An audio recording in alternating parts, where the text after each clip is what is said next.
Hello students, good evening. In this session, we will discuss about the UPSC General Studies paper 2025 prelims. So in this section, we will discuss the history questions. So here I am discussing the set B. Okay, set B starts from the question number 21st. So the question number 21st, let's see the question number 21st. Consider the following statements about Raja Ram Mohan Rai. So here the question is about the social reformer or the father of Indian Renaissance movement, that is Raja Ram Mohan Rai. So let's see the statements. He possessed great love and respect for the traditional philosophical systems of the East. So the statement is he possessed great love and respect for the traditional philosophical systems of the East. See, East in the sense like Indian studies or the Oriental studies against Western Anglican studies.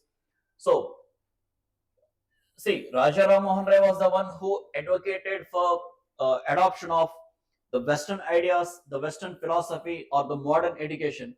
But at the same time, he did not rejected the Eastern studies. So he also have shown love towards and respect towards the Indian philosophical systems. Especially, he was a great patron of Sanskrit language. He have a well-versed knowledge over Vedas and Upanishads. So that itself indicates that he have shown great love and respect towards the philosophical systems of the East. So this statement is correct. Coming to the second statement, he desired his countrymen to accept the rational and scientific approach and the principle of human dignity and social equality of all men and women. So as I mentioned, he advocated for adoption of the Western ideas, the modern education, or the rational and scientific approach, so that this rational and scientific approach only can eliminate the existing superstitious beliefs from Indian society. So that's why he promoted this rational and scientific approach, which promotes gender equality as well. So this statement is also correct. So both statements are correct. So the answer must be both 1 and 2. Right? So moving on to the next question. Question number 22 of set B. Consider the following statements with regard to non-cooperation movement. So this is a question from modern India talking about the non-cooperation movement. So non-cooperation movement, as you know, this was the movement started in 1920 and continued till 1922. So with an objective of Swaraj is the objective, and with a program of boycott. The main program of non-cooperation movement was boycott. So boycott of what? Boycott of British schools and colleges, boycott of courts, boycott of councils, boycott of British offices, boycott of titles, right? Boycott of goods. So if you see the statements, boycott of law courts and foreign cloth. So did non-cooperation movement advocated for boycott of law courts and foreign cloth? Yes. So boycott of goods, especially cloth, and boycott of institutions, including courts as well. So this statement is part of non-cooperation movement. Observance of strict non-violence. So basically, this non-cooperation is on the basis of satyagraha. Satyagraha means satyagraha is on the basis of two principles. What are they? Truth and non-violence. So that means this emphasized on strict non-violence. In fact, violence is the reason for suspension of non-cooperation movement in 1922. So this statement is right. Retention of titles and honors without using them in public. But as the program of non-cooperation movement, which is boycott, it also includes boycott of titles. That means, so titles cannot be retained by the leaders. So titles must be boycotted. So this is wrong. Establishment of panchayats for settling disputes. So like say, the first statement includes boycott of law courts. So if courts of British are boycotted, there must be some alternative for settling the disputes. So in fact, Gandhiji mentioned that panchayats also acts as judicial bodies. So these judicial bodies can help in resolving the local disputes. So the establishment of panchayats for settling local disputes was the correct. So how many of the above parts of non-cooperation movement, right?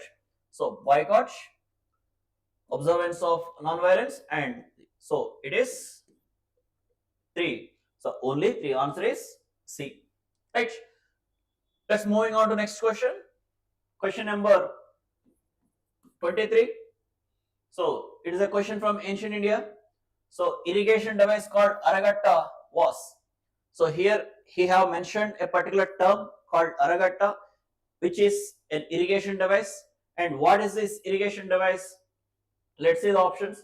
Option A water bag made of leather pulled over a pulley. Option B, a large wheel with earthen pots tied to the outer end of its spokes. Option C, a larger earthen pot driven by bullocks. Option D, a large water bucket pulled up by rope directly by hand. See, basically the structure of Aragatta is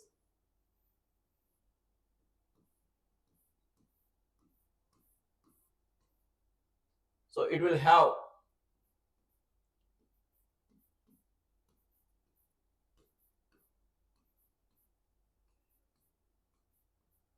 so it is a large wheel which is a spoked wheel, and outer end of the spokes is attached to a bucket kind of object or a pot, which as the wheel rotates, these pots draw the water from the well or canal. So the suitable option is a large wheel with earthen pots tied to the outer end of its spokes. So option is B. So 23 answer B. Especially this Aragatta, which is an irrigation device, which we also call it as Persian wheel, which was adopted from Persia and used predominantly in ancient Indian period. Next, question number 24. Who among the following rulers in ancient India had assumed the titles Mattavilasa, Gunabhara, and Vichitrachitta? So, see, especially these titles are associated with Pallavas. So, here the answer is Pallava king Mahendravarman first, because he was a poet, a scholar, a painter, a musician, a dramatist, right? So that's why he adopted various titles, because he wrote Mattavilasa Prahasana. So that's why he was called as Mattavilasa, which is a Sanskrit play. He was called as a virtuous person, so he got the title Gunabhara. Vichitrachitta, which means the one who is with unique ideas or unique thoughts. So these titles are associated with Mahendravarman first. In fact, the Pallavas culture greatly improved under Mahendravarman first. So in fact, he was the founding father of the Pallava culture in South India. So answer is B. 24th answer B. Next, we'll see the question number 25. Fahian, the Chinese pilgrim who traveled to India during that. Question is, the Fahian visited India during which king? So, obviously, we know he was a Chinese traveler who visited to India in 5th century. So, he visited to India in 402 CE. That means what is the period? Who was the king during this period? It was Chandragupta II, who was a Gupta ruler. So, in fact, this Fahian wrote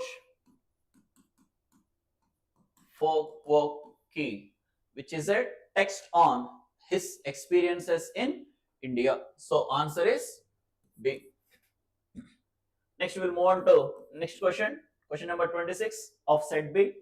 Who among the following led a successful military campaign against the kingdom of Srivijaya, a powerful maritime state which ruled the Malay Peninsula, Sumatra and Java Islands? So here the question is, Srivijaya Empire, which is present Southeast Asia, and this particular empire or this part of Southeast Asia became part of an Indian empire during which period? So as we know, let's see the options. Amogavarsha of Rashtrakutas, it was more or less confined to Karnataka, Andhra Pradesh and Maharashtra region.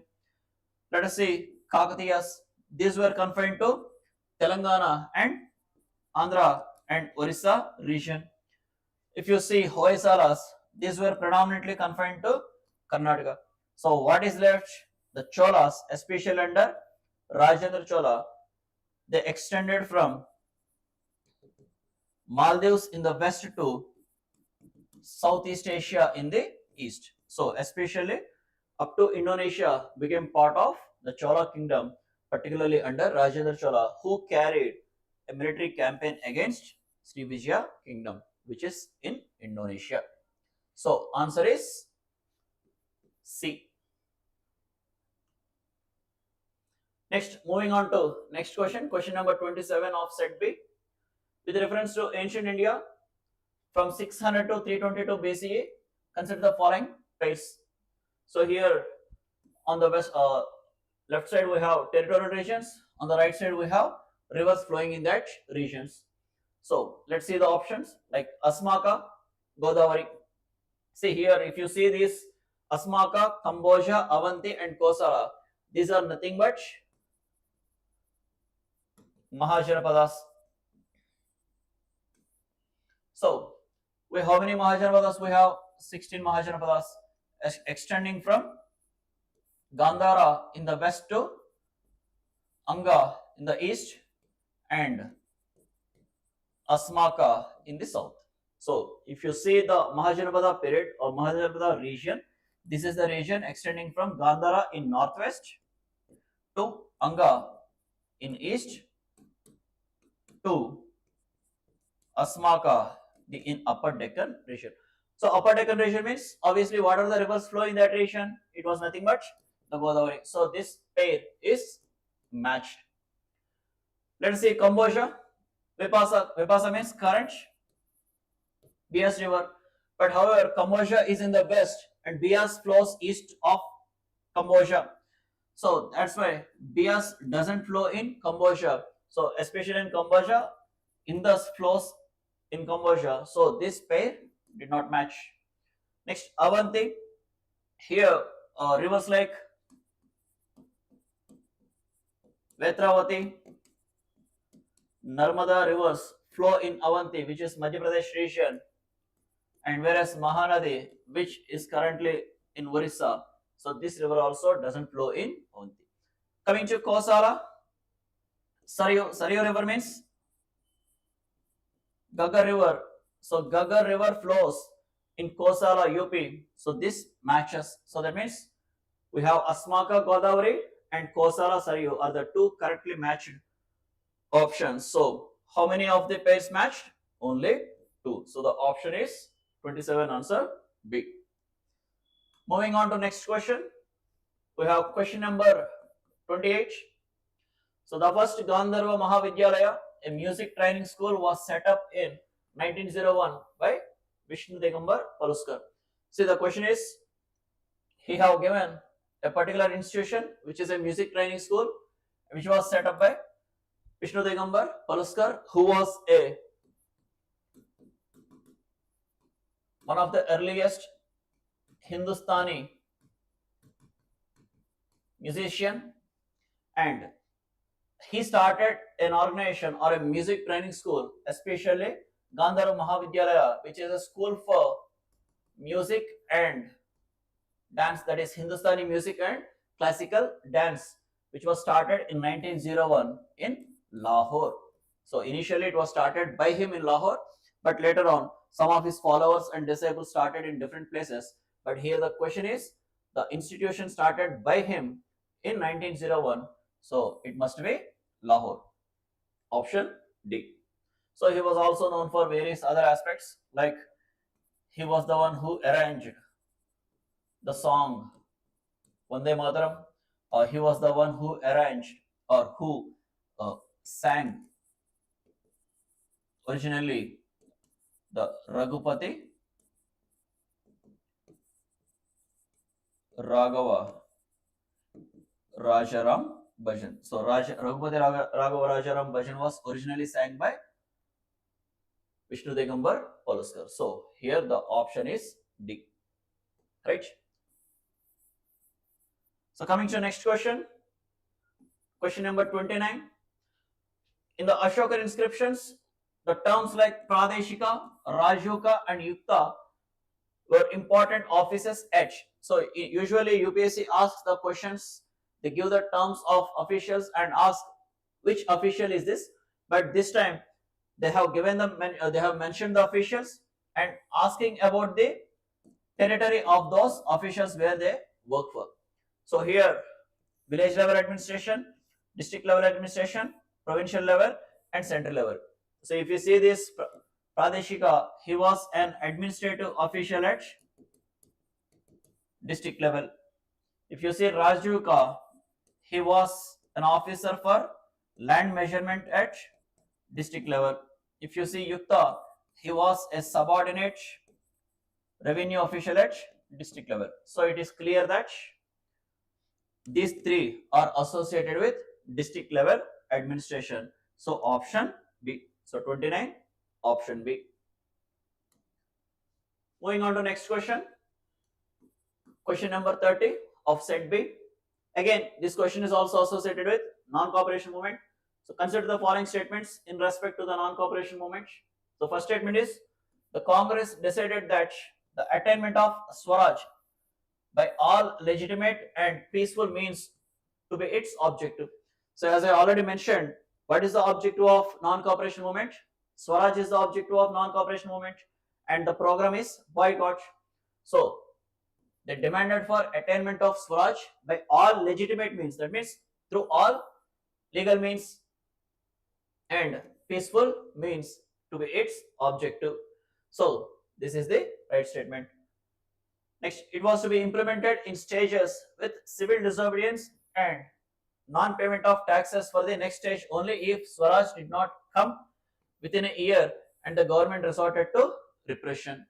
So that means Gandhiji clearly announced that after launching the non-cooperation movement, that if the British did not grant dominion status to India within a year, then he would launch the next movement, that is civil disobedience movement, in a phased manner. So this statement also correct. So both are correct. Both 1 and 2. Moving on to next question. Question number 91. It was a statement said by Gandhiji. Sedition has become my religion. So the question is, who said this? Gandhiji said this statement during which time? So especially this statement was said against the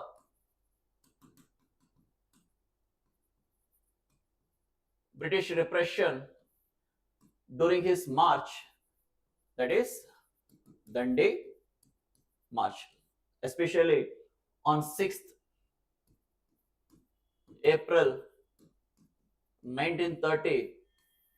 He reached Dandi from Sabarmati, and after reaching Dandi, he violated this salt law, and in that Dandi, he said that he publicly said that sedition has become now my religion. So option is civil disobedience movement, that is publicly violating the salt law at Dandi on 6th April 1930.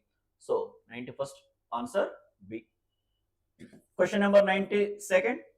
The famous female figurine known as dancing Nal found at Mohenjo-daro is made of.